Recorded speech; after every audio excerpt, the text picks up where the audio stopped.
have a fundamental question to ask you. What is truth? Is it merely just facts and numbers? What if I told you that everything you've been taught to believe about science, about religion, about history and logic, mathematics, all of it comes down to one truth, and that it rests on faith? Not blind faith, but sacred faith. Faith in structure, faith in meaning, faith in what cannot be seen, but still holds the cosmos and your life together. Because you think you're sitting on solid ground, but beneath your feet is a web of symbols, equations, and traditions. And that's the terrifying part. You were told truth is data, that it's facts, that it's peer-reviewed charts and sterile white rooms. But no, it's not. Real truth is different. It's the interaction of things, frequencies, geometry, faith, and God. A truth that exists only in one place dies with that plane. But a truth that echoes across dimensions, across time and space, memory, biology, spirit, that truth lives forever. That truth creates worlds. That truth is God. We often look for truth in arguments, in debate, in headlines, in credentialed people. But these are just distractions. But today, I'm not here just to give you facts. I'm here to show you how to remember and how to break the illusion, tear the veil apart, and call you back to the resonance you were born to feel. Because the truth, the real truth, was always buried inside of you. It was just dormant, waiting, resonating. And now it's time. Time to awaken. Time to become it. Truth begins in perception. Perception versus objective truth. So, let's start with something that most people never stop to question. When two people argue about truth, they're not actually arguing about facts. They're arguing about perception and about what feels truth behind the lens that they're looking through. And that lens is shaped by trauma, by upbringing, by your culture, your ideology, and of course your fears. You're not defending the truth. What you're really doing is you're defending the version of reality that keeps your identity intact. You see, because truth, for most people, is not what's real. It's what feels safe. It's what resonates with their emotional and psychological conditioning. It's what protects their ego from collapse. That's why some people can look at you in the eye and say, "This is the truth," and believe it with their whole being while being completely wrong. Because they're not lying to you. They're perceiving. And perception is powerful, but it's not finality. It's not final. Perception is the echo of a deeper truth vibrating through the chambers of a limited mind. That's why you can't argue with someone into a higher consciousness. You can't debate your way into dimensional awakening. You have to resonate your way there. You have to expand the frame. So, science versus religion, the false binary. Nowhere is this confusion more obvious than in the tired debate between science and religion. We've been sold the idea that science is truth and that religion is just myth. But that's not true, because both require faith. Not blind faith, but foundational faith. Let me explain. You believe in science, right? You believe in atoms, in quarks, gravity, dark matter. But have you ever seen a quark? Have you ever witnessed an atom spinning into the void with your own eyes? No, of course you haven't. You believe these things are real because you've been told by people in lab coats and textbooks and lecture halls, and you place your faith in the system that gives you these answers. That's not necessarily a bad thing, but let's not pretend that it's any different from faith. Even science, especially science, rests on unproven foundations. At the root of science is mathematics, the language of the universe, they say. But here's the problem. We still don't know if math was discovered or invented. Are numbers eternal truths that exist outside of us, waiting to be found? Or are they human creations, mental symbols we made up to give structure to chaos? And the debate continues, because there are truths that cannot be proven. And if the foundation of science is built on a question that has no clear answer, then science itself is built not on certainty, but on a kind of sacred assumption as well, just like religion. You see, the difference is religion admits it, but science pretends it doesn't. And that's where the modern man goes wrong. Because when you worship science without understanding its limitations, you haven't just escaped religion. You just changed your God. You traded in the temple for the lab, the priest for the professor and the credentialed, and the scriptured for the peer-reviewed journal. The faith is still there because the need for truth never left. But now let's just go deeper. Because the truth you've been chasing isn't 2D, good versus evil, beginning versus end. It's not facts on a page. It's resonance, echoing across dimensions. And you're about to hear it. Faith in mathematics in the fragile foundation of science. So mathematics is it discovered or invented? So let me tell you, some people don't consider because it's not in their interests. Is math real? Not just useful, not just consistent, but actually real. Is it something we discover, like a mountain, waiting patiently in the mist? Or something we invented, like a machine designed to make sense of a chaotic world? Because if we invented it, then the entire cathedral of science rests not on reality, but on symbols we created in our own mind. And if we discovered it, then math is metaphysical. It is not a human tool, it's a spiritual code. An eternal language written into the fabric of the cosmos. A divine structure we tap into like monks interpreting scripture. But either way, we're still in the realm of faith. And yet science, the so-called kingdom of objectivity, worships mathematics. Physics, chemistry, quantum mechanics, cosmology. Every law, every formula, every prediction of science rests on math. Math is the sacred root, like Christ being the Son of God. And that root might not be material, because it means science, for all its precision, for all its charts and measures and instruments, is built on a mystery, not on proof, not on hard ground, but in the unseen, on the assumptions that numbers are real and universal. But what if they're not? But what if math is just the echo of a higher reality we can sense but not touch? What if it's a divine fingerprint left behind by the architect of our universe, and we've mistaken it for the architect himself? The invisible faith in structure. Now let's go deeper. The most exact law in the universe, the equations that bind the orbits of planets, the bending lights, the decay of the atom, are written in math. And yet math starts with some very fragile axioms, unproven truths, statements we have just accepted without evidence. For example, 1 + 1 = 2. And you think that's obvious, but it isn't.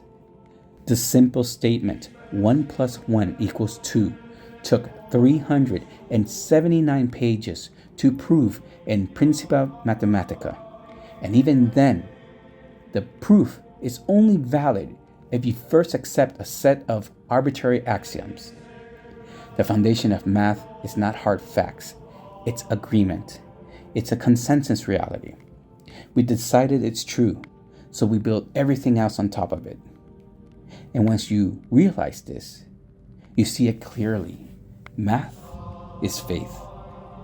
A sacred structure cloaked in logic, a temple built from invisible pillars, and yet it works though, which should tell you something profound. That there is something beyond the numbers, something that makes the numbers work, something that aligns structure, resonance, and reality. And that something isn't material. It isn't molecules. It's deeper. It's older. It's divine. So before you scoff at religion, before you dismiss the spiritual as fantasy, ask yourself this question. What is the difference between praying to a God you cannot see and trusting a number you cannot prove? The answer is resonance. And truth is about to reveal itself not as knowledge, but as alignment. Dimensional truth, the hierarchy of realities. The parable of dimensional beings. Let me tell you a parable. Imagine a creature born and raised in a one-dimensional world. This being lives in a line. That's all it knows. It moves forward or backwards. It experiences existence as a sequence between A, then B, then C. To this being, a line is the totality of reality. This is its truth. Now imagine a two-dimensional being living on a plane. It sees not just a line, but shapes. It sees squares, circles, triangles. It can move forward, backwards, up, down. But to the 2D being, a square is self-evident. It's normal. And when it tries to explain that truth to a 1D creature, the 1D creature can't comprehend it. It can't see it. It can't feel it. It can't imagine how more than one dimension could possibly exist. Now here's the twist. Both of them are right. The 1D being is not wrong. It's just limited. Its truth is really within its frame. But the 2D being, its truth encompasses more. It encompasses the 1D. The square includes the line. But the line can never grasp the square. And that is how dimensional truth works. Truth is just not what works for me. That's the delusion of our modern age. Truth is not subjective, it is dimensional. A higher truth is not one that just fits your story. It's one that applies across more dimensions of existence. So let me explain that again. Truth isn't what works for you, it's what works at more levels of reality, let's say. A one-dimensional truth may soothe your ego, but a two-dimensional truth explains your ego and your relationships. A three-dimensional truth explains your biology, your family, and your suffering. A fourth-dimensional truth weaves in time, ancestry, and destiny. A fifth-dimensional truth. Now we're speaking the language of God here. So we ask, how many levels of existence does it touch? Does it explain your inner world and the outer? Your emotions and your physics? Your childhood trauma and the structure of atoms? If yes, then you're getting closer to what I call dimensional resonance, where truth isn't just accurate, it's alive. It breathes across layers of being. It bends light, memory, myth, and matter all into alignment. And when you feel it, you don't just know it's true, you remember. You know that feeling when someone tells you something, and it feels like you're remembering something. Like when the name of someone at the tip of your tongue comes back to you. That is what I'm talking about. The dangers of dimensional dislocation. But here's the danger. Let's return to that 1D being for a moment. What happens if you force it to accept the ideas of squares before it has any grounding? What happens when you show it something so beyond its comprehension, so foreign to its reality, that it cannot integrate it? It'll break. It collapses into madness. It loses the will to exist in its own world because it has seen a truth it cannot embody. And now let's bring it back to us. We are 3D beings, flesh and blood, birth and death, time and space. But we're being flooded with glimpses of the 4D, the 5D realities, quantum paradoxes, timeless awareness, ancestral memory, cosmic identities. And most of us are not grounded. We are not anchored in purpose, in community, in family, in tradition, or sacred embodiment, in our sacred archetypes. So what happens? You spiral, we dissolve, we lose our grip on meaning and fall into nihilism. We say to ourselves, nothing matters, everything is relative, and truth is whatever I feel today. So these aren't modern insights, they are symptoms of dimensional dislocation. You've seen too much, you're witnessing too much, but you've become too little.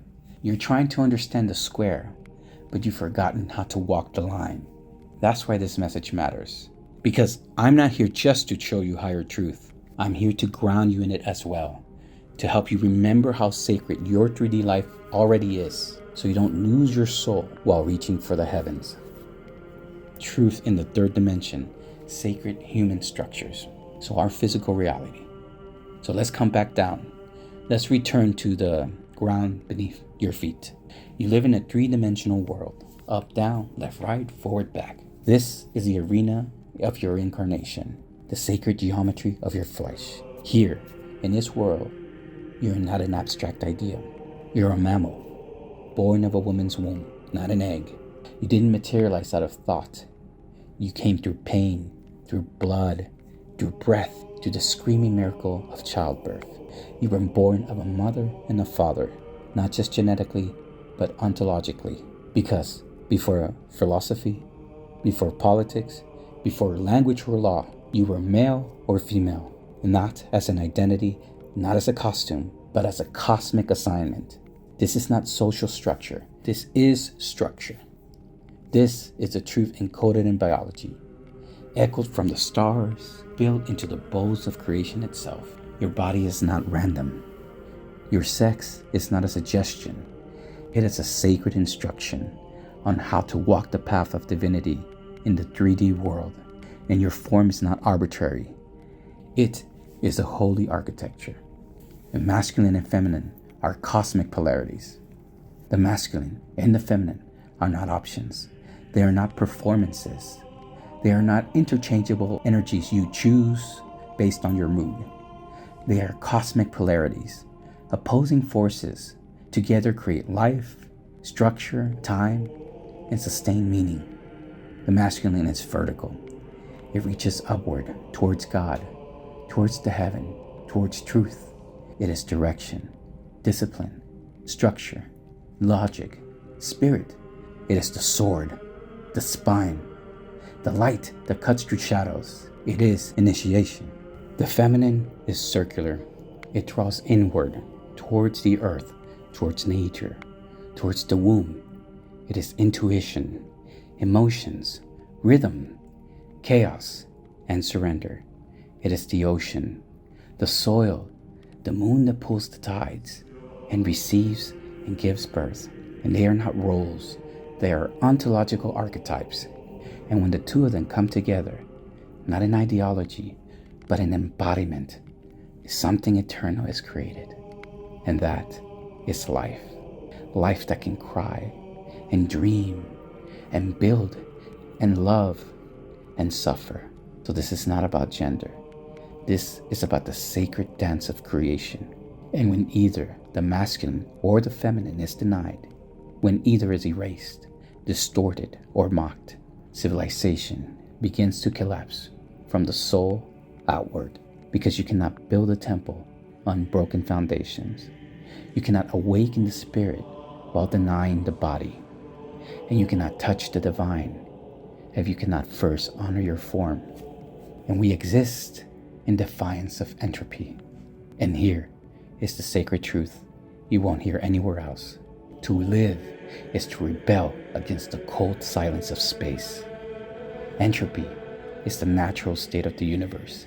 Decay, disorder, dissolution. Everything dies, everything scatters, everything fades into dust. And yet, here we are, breathing, burning, beating back to darkness with every heartbeat. Your body is order. Every breath you take is resistance. Your existence is defiance. You are the unbroken flame of a bloodline that refuses to die. You are the echo of a warrior, of a mother, a prophet, a builder, and lover who sacrificed, stacked one upon the next to bring you into this world. And you carry their memories in your marrow, not metaphysically, but actual memories, their songs in your silence, and their prayers in your pain. You aren't just alive. You are chosen to carry the sacred thread of meaning to the collapsing fabric of time. And in a world drowning in nihilism, where everything is treated as random, fluid, and meaningless, you are called to remember that your biology is sacred, that your form is holy, and that your very existence is a rebellion against the void. You are a man. You are a woman. You are in the image of God, made flesh in the 3D world. And this is where the journey to higher dimension must begin. Not by escaping your body, but by remembering why you were born into it. Introducing the 4D truth: time, memory, and asabiya, the modern isolation crisis. Let's step into the fourth dimension, time. Not time as a clock on the wall, but time as a memory, as ancestry, as the invisible river that connects the dead to the living and the living to the unborn. You want to know why the modern world feels so empty, why it feels weightless, disposable, stripped of meaning? It's because we are suffering from a kind of spiritual amnesia. Amnesia forward and backwards in time. We are isolated in space. No tribes, no families, no villages. We sit in glowing rooms, surrounded by wires, pretending we are connected. But we are not connected. We're distracted. And distraction is the enemy of belonging. And we are also isolated in time. We wake up every day as if the past never happened, as if we were born in a vacuum, with no fathers, no grandfathers, no ancestors, burdened or blessings, and no thought in connection to our heirs, to the last man that will ever live. We scroll through now, and forget the long road it took to bring us here, and where that road leads. And so the result is this, what we see now. Asabiya, the sacred cohesion that holds people together, is gone. The glue that binds clans, nations, civilizations has evaporated. We are not people anymore. We are fragments, algorithms, consumers. We were designed to be a node in a living chain, but instead, we return into isolated units with no memories and no tribe and definitely no destiny. And a man without memory is a man without meaning. And a people without shared blood and time is not a people at all. So this is not just a personal crisis. This is a civilizational crisis, a severing, a spiritual genocide of the soul. And yet, here, there is still something ancient inside of you that refuses to die, remembering the eternal within you. You are not just a person. You are the ancient made flesh. Your heartbeat is older than you think, because in your blood, in your grandfather's pain, in your great-grandmother's wisdom, your ancestors' courage and fire, their sacrifice, their rituals, their oaths to protect the unborn, you carry them, whether you know it or not. In your subconscious are memories that were never yours, but they've shaped every part of who you are. And I'm not just speaking metaphorically. Science is actually catching up. Epigenetics tells us that trauma is passed through generations, but it takes us further. You carry their memories in your dream. You speak their language in your instincts. You walk with their shadows in moments of silence. And when you feel lost, it's not because you lack direction. It's because you've forgotten where you come from and where you need to go. You've forgotten the oath you were born into, the sacred duty that rises silently in your shoulders, the reason you were chosen to carry the flame forward. You were not born to find yourself. You were born to remember yourself, to awaken the warrior your ancestors prayed would one day rise from their bloodline. And I say this to you now, you're not here by accident. You are the continuation of a cosmic rebellion against the void. You are the living bridge between the dead and the unborn. And in a world that tells you to forget, to detach, to be numb, your memory is your resistance. Your remembrance is your return to power, because 4D truth is not about abstract timelines. It's about embodied continuity. It's about becoming the place where the past and the future meet, in the temple of your body, in the fire of your will, in the sacred defiance of your daily breath. You are the memory of your people, and now it's time to become the future they died for. The sacred T vision, the day I remembered. It was Christmas night. And this is the kind of Christmas you don't choose. Because this Christmas, I needed to see my father. I needed to see my grandmother. My father had been gone for more than a decade. But every so often, I feel him call to me. Not with words, but with silence, with presence. And I go to him. I go to remember that he loved me and my grandmother. She had passed away a few weeks before. And I wasn't ready. I needed to say thank you to her and to tell her I loved her. I left in the night, drawn by something ancient I couldn't understand. The spirits had been calling, and I had to answer. And it was wintered and cold, and the night was still. It was a forest crowned by silence, and a lake that held the stars like mirrors to the heavens. And I took the sacred tea, not to escape, not to trip, but to remember, to die if I had to descend into the underworld of my own soul and bring something holy back. And for me, the experience always begins the same. I don't hear anyone else describe it this way, but it's my experience. It begins with the unlocking of the unconsciousness.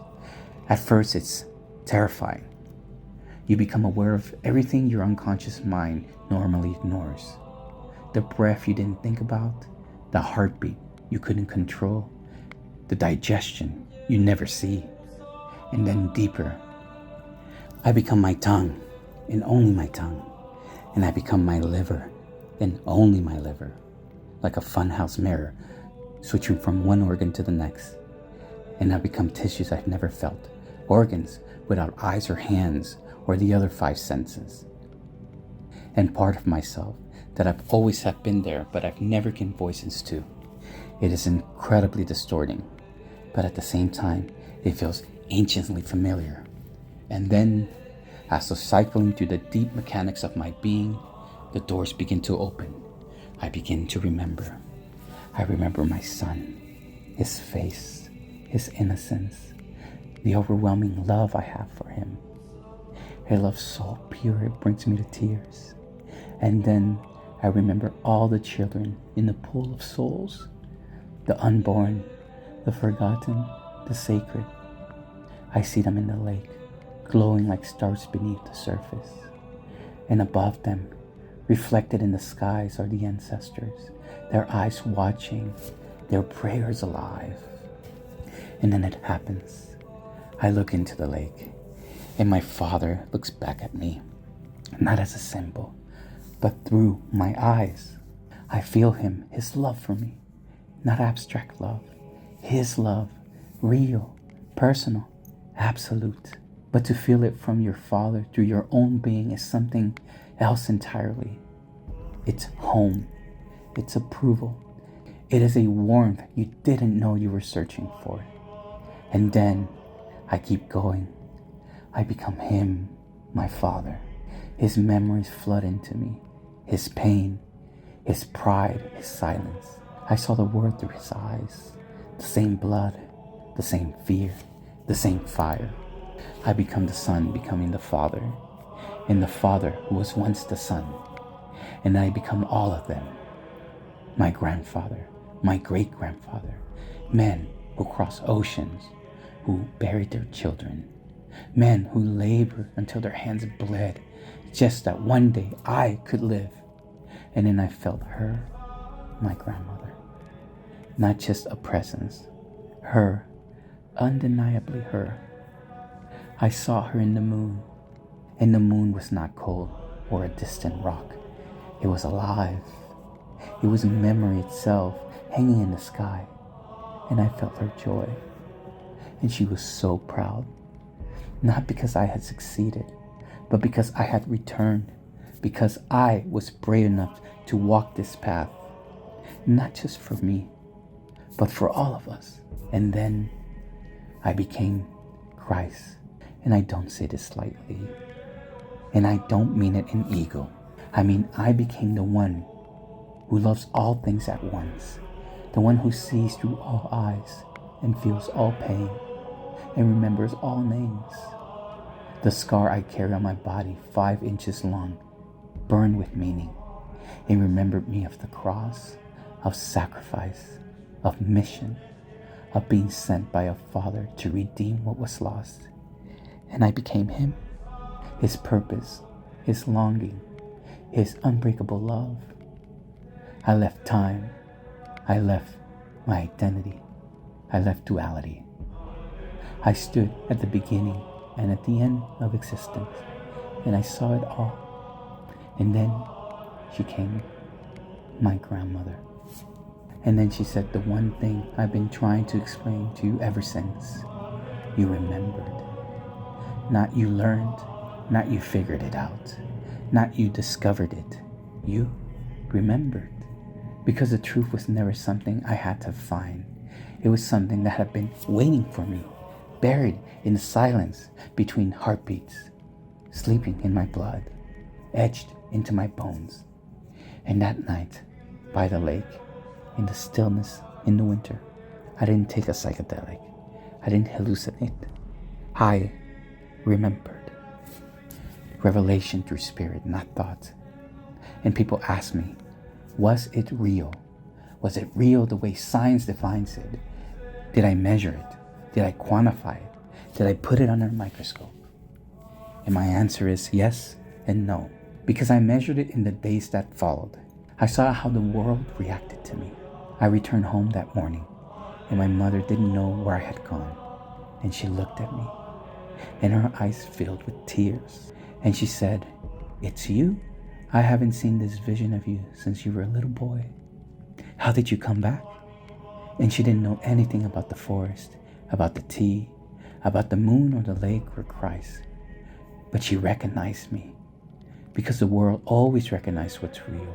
And strangers, they followed me, sat next to me in restaurants, and they stared not with suspicion, but with curiosity, like they were trying to remember where they knew me from. And people smiled. Angry voices calmed the moment I spoke. And it wasn't me though. It was the Holy Trinity in me. Because when you carry the truth, the world feels it. And you don't need proof. It remembers you. And that is what this was. Not a vision, not a trip, not a dream. A revelation. And revelations don't come when you demand them. They come when you're ready.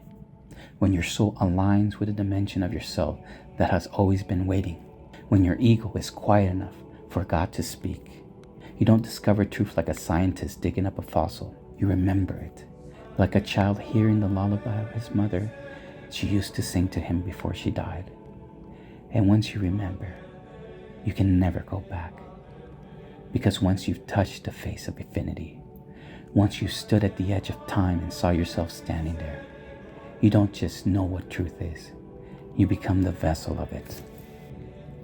The sacred geometry of reality, the mystery of higher dimensions. So let's go deeper, beyond the third dimension of space, beyond the fourth dimension of time. There are other realms where truth is not just what you believe, but what you align with. Fifth, sixth, seventh, all the way to 11 known dimensions, and maybe more. And in these dimensions, truth isn't language, it's not philosophy, it's not belief, it's geometry. The deeper you go into the structure of reality, the more everything begins to look designed, not by a hand, but by a pattern. It's not chaos, it's not randomness. It's math so beautiful, it moves like music. Its structure is so perfect, it bends light, generates mass, and gives birth to matter. And this isn't just metaphor. The universe, your universe, is built on literal geometry, not symbolism, not abstract math, not poetic imagery. I mean what holds atoms together, what organizes galaxies, what dictates the path of light itself is shapes, not a drawing, not an idea, a living, breathing, mathematical shape. And you, right now, are inside of it. Geometry creates reality. Let me give you an example that will rewire how you see the world, like electromagnetism. You were taught it's one of the fundamental forces of the universe, something that exists like gravity that acts upon you. But in higher dimensions, physics, that's not the full picture. Electromagnetism isn't just a force, it's a curvature, a direction, a trajectory, geometric space. In other words, there is no electromagnetism outside of geometry. It is geometry. It's how something moves through a sacred structure that's always existed. The same is true for gravity. The same is true for light. And yes, the same is true for you. You are not a body with some biology. You are a living pattern.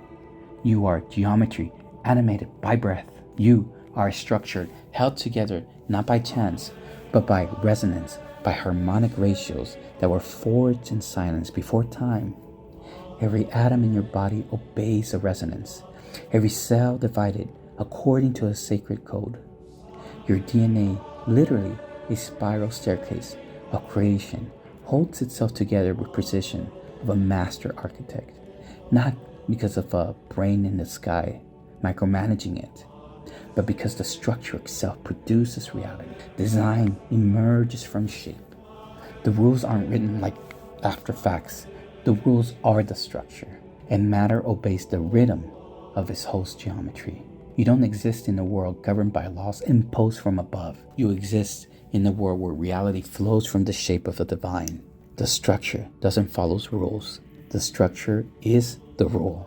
And when your body, your breath, your emotions, your memories all begin to resonate with your higher structure, you don't just understand truth, you become one with it.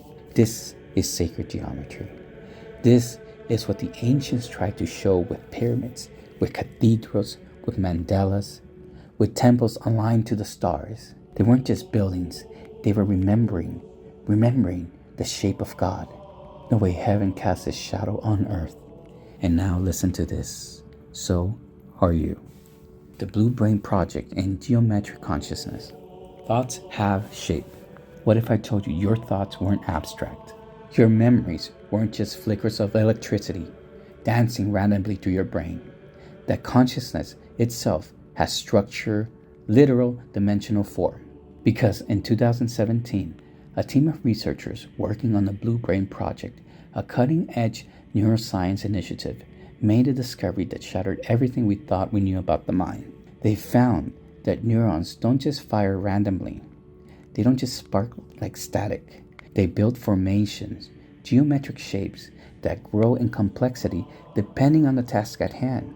Pyramids, spirals, tetrahedrons, 7-dimensional scaffolds, 8-dimensional tunnels, even 11-dimensional structures appearing, flickering, collapsing as though it's self-unfolding. So let's repeat that. Thought has shape, real, tangible, dimensional shape. When you remember something, when you process pain, when you make a choice, your brain builds a geometric structure to hold that moment in place. Your decisions are not just chemical, they are architectural. Your brain are not just chaos, they are pattern renaissance. And your consciousness is not just awareness, it is sacred geometry, moving through form. You are not thinking randomly. You are building temples in your mind every time you remember who you are. And those temples, they are not metaphysical. They are real. Memory is geometry. And the deeper we go, the more obvious it becomes that memory is geometry. Every neural oscillation, the wave-like rhythm of your brain, moves in sacred temple. Predators and prey don't just move by instinct.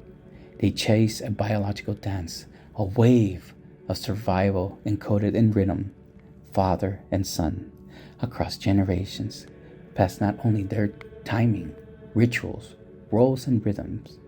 It's all geometry, rituals of manhood, the pacing of breath, the cycle of grief and growth. Even life and death itself pulse with a kind of music. And when we step back even far enough, when we zoom out of the noise, out of the chemicals, out of the theories and the headlines, we can see clearly. Every thought is a dimensional event, not in 2D, not in 3D, not even in 11 dimensions, folding and unfolding like origamis made of light. Every thought you think builds a shape in space, a shape that exists and collapses, and is recorded not in a page, but in the sacred structure of the cosmos. The universe remembers you, not by name, not by your bank account, and not by your opinion, but by the shape you made in it. This is why truth matters, because when your thoughts are in harmony with divine structure, they resonate across dimensions, they last, they echo. And when your thoughts are out of sync, distorted, chaotic, corrupted by lies, they collapse, they vanish, they die before they even finish forming. So you see now, You're not just thinking, you're sculpting, you're composing, weaving your soul through dimensional space. So the question isn't, what do you believe? The real question is, what shape does your belief take in eternity? E8 in the music of the cosmos, the pattern of everything. There's a shape so perfect, so complex, so symmetrical, that it may very well be the fingerprint of God. It is called E8, and it's not just beautiful, it's not just elegant. It might be the single most complete and fundamental pattern in all existence. E8 is a mathematical structure within 248 points of symmetry, a shape that exists in 8 dimensions, but whose resonance can be projected all the way up to 248. And this is not a symbol drawn by mystics. This is not a speculation from a French blog.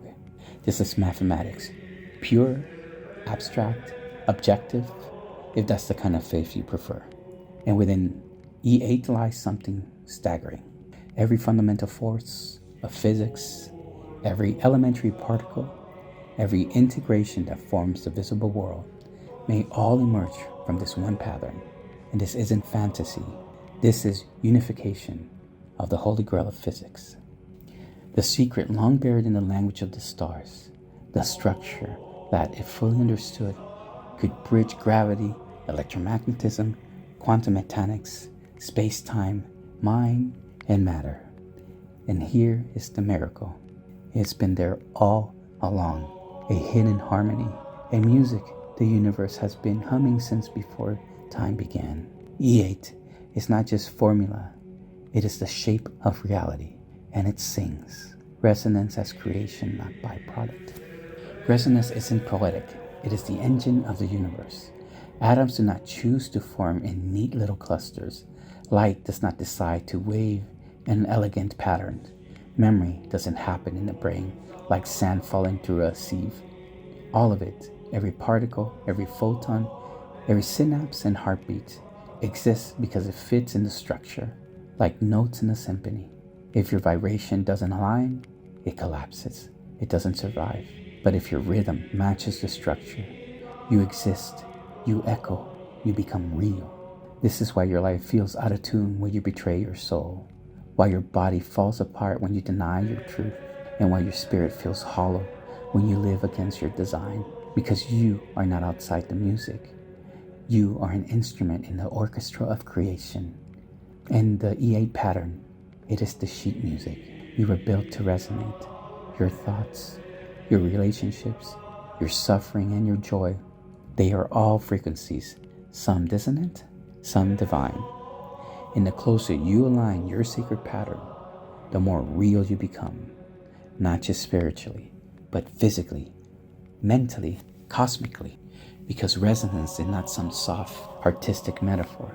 Resonance is the law. It is the silent architecture behind all manifestation. The reason light bends, the reason love binds, the reason memory lasts. So when you find your note, when you lock into the divine harmony, you don't just survive this life, you transcend it. You echo beyond death. You vibrate through time. You become part of the music that builds new worlds. This is what I mean to live in truth, not to argue it, but to resonate with it so perfectly that the universe itself sings back to you. The dangers of unrooted truth. Higher truth without grounding leads to madness. You see, not every truth sets you free. Some truth, when encountered without preparation, without purpose, without grounding, it shatters you. Let me take you back to a parable I told earlier. Imagine again the one-dimensional being living on its line. It knows forwards and knows backwards. But that's its world. And now imagine forcing that being to contemplate a square, a reality it cannot touch, cannot visualize, cannot integrate. It doesn't expand. It breaks. Now realize this. We are 3D creatures being bombarded by 4D, 5D, 11D information.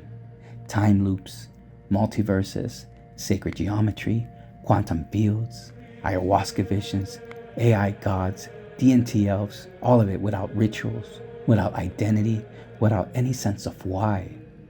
And when your soul touches something it cannot comprehend, without having first rooted itself in purpose, in tradition, or sacred embodiment, the soul falls apart. And let me give you some real-world examples so you understand. Georg Cantor, the brilliant mathematician who cracked open the mystery of infinity, he dared to ask how many infinities exist and discovered that some infinities are bigger than others. And as he stared into the abyss, into the terrifying vastness of something that never ends, he began to unravel. He was institutionalized multiple times, and he died alone, poor, and broken. And though his work changed mathematics forever, he's a warning. Infinity without meaning is madness. But it's not just mathematics. It's a spiritual realm too. But people who dive into DMT, into psychedelics, not for reverence, not for transformation, but for thrill, for escape, for ego. And what do they see? The same patterns over and over. Entities, elves, geometric beings, aliens, architectures of reality. And at first it feels profound. But over time, something darker creeps in. The visions turn cold, the colors go sterile, and the elves, they stop laughing. And then silence. They get kicked out of the spiritual realm, and the gate closes because they came unworthy. They touch a sacred dimension with no purpose, no grounding, no inner order, no spiritual alignment. The realm of spirit is not a theme park. It is not your playground. It is a temple. And temples reject those who enter without reverence. This is the story of Sultan Bethany, among many others. He plunged deeper into altered states again and again, but over time, those codes consumed him. Because higher truth without grounding doesn't enlighten you, it burns you. The same light that guides you also blinds you. The same fire that forges also devours. Truth is not a game. It is not for the curious. It is for the called. Without purpose, you spiral. Here's the paradox now. The danger today isn't that you know too little. It's that you know too much, but with no reason to live. We have information oceans of it. We have models of cosmos, data for deep space, microchips smarter than anything has ever existed. We have more access to divine patterns than any generation in human history. But we don't know who we are. We don't know what a man is, what a woman is, what a child is, what a life is worth, what suffering is for. And so we spiral into nihilism, into addiction, into contradictions, into despair disguised as intelligence. And we chant everything is meaningless while secretly begging someone to prove us wrong. But hear me. We were never meant to understand the universe before understanding ourselves. We were never meant to travel 11 dimensions before honoring your mother, your father, Christ, God, and the Holy Trinity. You were never meant to wield cosmic fire without kneeling first at the altar of meaning. You don't need more visions. You need a reason to live, a reason to serve, a reason to suffer well. Because only then can truth transform you. The Father, the Son, the Holy Trinity, aligning the dimensions without you. So now, after everything I've shown you, everything you've remembered, it's time to come back home. Because you are not random. You are not dust. You are sacred structure, not metaphorically, not symbolically, but a living cathedral of geometry, memory, blood, and spirit. You are a temple made of 3 pillars, 3 eternal dimensional vibrations within you, waiting to be brought into alignment. Let me show you. The Father is order. He is heaven. He is the one who speaks the language of geometry and lines, laws, stars that never fell out of place. He is your spine, your code, your divine masculine center. He gives you boundaries. He gives you vision. He gives you law. And the Son is man. He is you, flesh and blood. He walks the road of suffering, of obedience, of choosing love through pain. He is lineage, inheritance, thus carrying the fire of God. He bleeds, but he does not break. And he remembers the Father through every scar. And the Holy Spirit is breath. It is the wind that moves unseen. It is resonance, intuition, memory, passed through womb of time. It binds the structure to the soul. It speaks the language of rhythm and presence, knowing without proof. They are dimensions of your beings. And when they are fractured, you suffer. When they are aligned, you awaken. The Father gives you purpose. The Son gives you a path. And the Spirit gives you power. You were not made to live undivided. You were made to live whole. And when you do, when these three become one within you, you don't just walk in truth. You become the living image of it. So I leave you with this, not an idea, but as a call to resurrection. Because you, right now, are standing on the edge of something eternal. And if you're listening, if your spirit has stirred, then you already know what I'm about to say. You are not just matter. You're a cathedral of memory. Every brick laid by your ancestors, every stone echoing within your prayers, and every window reflecting the face of God. You are a warrior of light, sent to a fallen world not to conform, but to restore resonance. You are a child of the highest geometry, a pattern of infinite complexity wrapped in human form, called to bring heaven down through your very being. The truth you seek is not out there. It is within you, waiting, yearning, singing in the silence between your heartbeats. And now it is time to align, to rise, to remember.